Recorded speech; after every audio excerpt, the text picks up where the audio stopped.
right now. And I think what is a good news story in terms of the Australian NGO sector is we have 45 partners of members of the Australian Humanitarian Partnership who are there on the ground right now working in Sudan, assisting just over 6.6 million people. And that work is taking place across a myriad of sectors. You can see them all on the screen of you.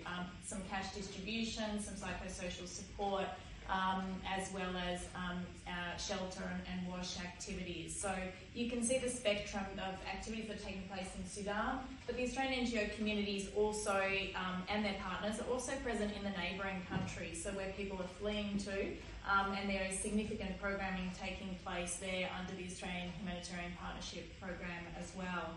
I know at Caritas we have Caritas Chad, and we're one of the few NGOs working in that part of the border area, and so working there with about 1,500 households at the moment. So, and that's just the story of us. There are many other NGOs who have that sort of access to some of the more in-need communities that are hard to reach. We heard earlier around the situation around women and girls, so I won't go in too much into that space, but I think what is really interesting is 6 months following the outbreak of violence, we had about 1 million women in need of gender-based violence support. You can see that increase to 4.2 million, and we have expectations that by the end of this year that's going to be close to 7 million. That's a capacity that we certainly can't reach. The support currently being able to be given by Australian NGOs in Sudan is not enough, and it's not enough because we vitally need the Australian government support. And we've heard that from a number of the speakers today. So I'll just do a bit of a reminder of where we're up to with regards to funding. I think last year in around May, ACFID put out a call on behalf of its members for funding. The call was for $25 million, and as we just heard recently, the commitment has been around the $20 million mark.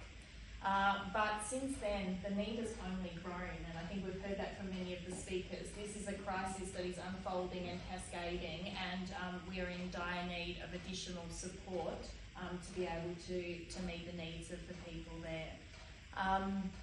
I think it's fair to say that the Sudan humanitarian response plan is grossly underfunded. I think it's about a quarter of its way through its activities. And I think more can definitely be done. So we're here today to reiterate a renewed call to the Australian government to take on board what's being said tonight, take on board the testimonials of people who have been in Sudan recently, and ensure that the people of Sudan are not forgotten. I think one other aspect just to mention is many of us in the Australian NGO community are here this week to launch the Safer World for All campaign that's been mentioned by a number of our members of Parliament here tonight. That campaign essentially acknowledges the fact that we're in an era of crises, polycrises in fact. We had COVID, we've got conflicts, we've got debt and rising inequality.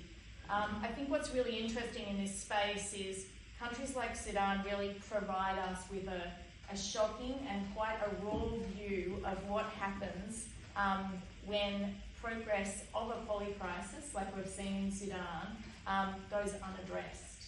And so, I think there are questions about what would have happened if we had intervened earlier in this space and what could have been done earlier.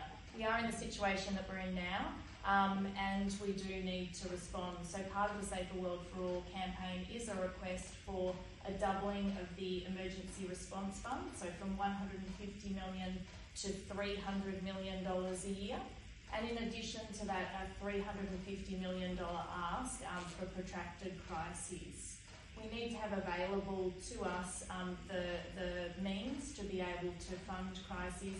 We shouldn't be in a situation where countries like Sudan need to keep coming back to the table to ask for money or almost to beg for money. And so we are strongly calling on the Australian government coming into this budget period to consider the need for further humanitarian funding that will help the people of Sudan and hopefully will help peoples of other nations that are also experiencing Thank you.